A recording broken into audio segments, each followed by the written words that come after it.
Welcome back to Thrive to Learn. I'm your host, Deanna Bruce, advocate for thriving students. Today's conversation is with Booker Marshall, previously of Chicago Public Schools.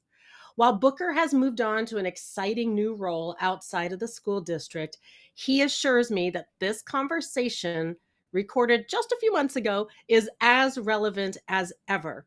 Now, I can't wait for you to join this conversation. So let's get started.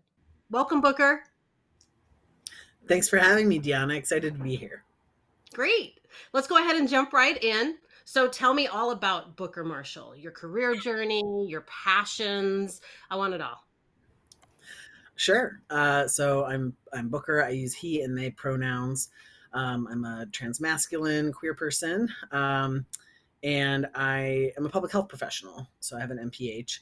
I started learning about public health as a Peace Corps volunteer over a decade ago. Served as a health volunteer in Burkina Faso in West Africa, and discovered that I really loved the breadth of public health and the impact that it can have on populations. From there, I worked at a small nonprofit, then went to grad school at the University of Illinois at Chicago. And since then, I've actually been working at Chicago Public Schools for nearly 7 years. Now let's turn. I'm interested in how you do your job. So, what do you find most rewarding aspect about your job at CPS? One of the more rewarding parts of my job is knowing that all of the little emails I'm sending and all the meetings I'm having result in students finding connection with each other.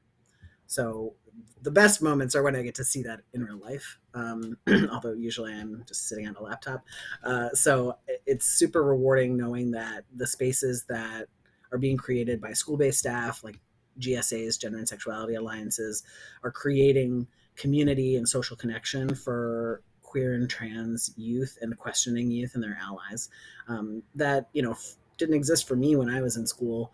And I know that's why a lot of adults do this work in schools. So it's very rewarding, and it definitely fulfills something deep inside me to be able to contribute to that. Mm-hmm. And is that what gets you up, but sort of gets you out of bed and showing up at work, or anything Yeah, else? absolutely. As a public health professional, I take the angle, like I see things through that lens of prevention, right? Like I know how much people in my community can suffer because of the stigma and violence that we're subjected to, both at like on the individual level and systemic level. And I know that like the effort that I put in and that my colleagues put in at work are with helping students with building resilience to the sad reality that there is even like state violence against our community.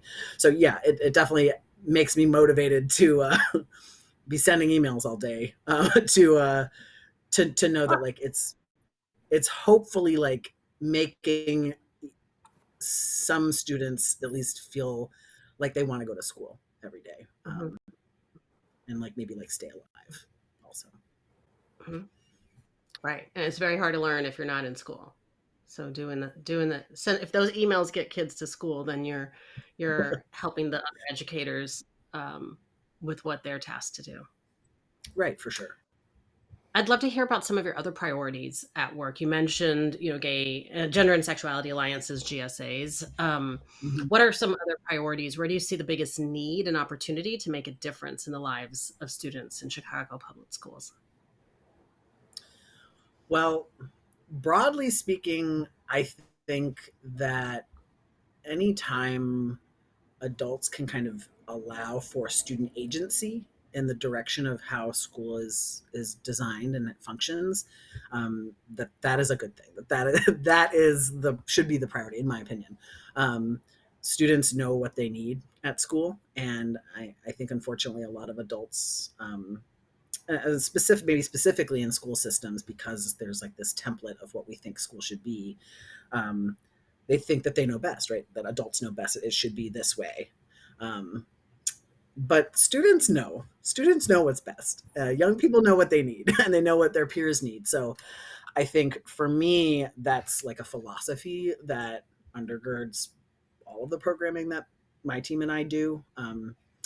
So we're working. It's hard work, but we're working on prioritizing having our events and programming be more student led.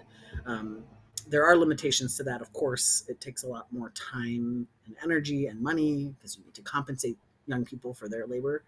Um, but we have been successful, and we're we're playing with different ways of doing that. Um, so that's kind of again the philosophy behind what we're doing. And so, you talk a lot about your passion, and one of my passions is using empathy to build support, and it sounds like you're doing that too. So how do you build empathy with school leaders, teachers, parents, and use policy to drive the work that you do and lead in your schools? One tangible example of this is our IT systems. So for 4 years, I worked to with our IT department to allow affirmed names and gender markers to be usable in all of our information systems. Um, there's not just one student information system. There are so many applications that are used in schools, just a million places where these details show up. So I didn't have to work that hard, to be quite honest, to build that empathy with our IT professionals, and I'm very grateful for that. They got it right away. They needed maybe more nuance of like what needs to happen, like what are the scenarios that are coming up in schools, which I had from working with school based staff. Um, um, but yeah, the one moment that that changed the course for that project, that really kick started the project, was when a principal who has a trans son brought his son, who was a student at the time at a high school in CPS, to one of our meetings with IT leadership. And the student told his story, and that was incredibly powerful. So having youth voice in the room has been really the key to building that empathy and making things really tangible for our staff who are more removed from um, direct student experiences.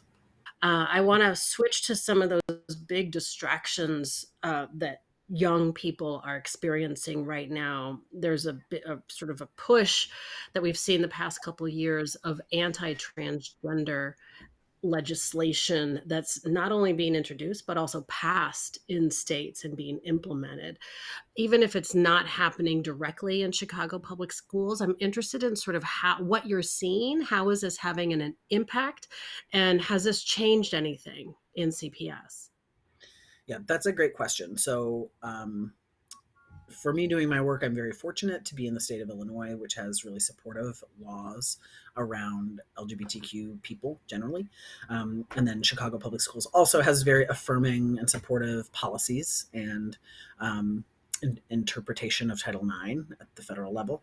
So for us, the like policy and legal landscape is supportive. That, to your point, doesn't mean that the national landscape of what's going on isn't impacting us. It definitely is. There's more pushback to our work than there has been in the past. We have had some right wing media attention around some of our work. That's negative, of course. Um, there are just a lot more. I'd say like some parent caregiver pushback. Honestly, some staff pushback.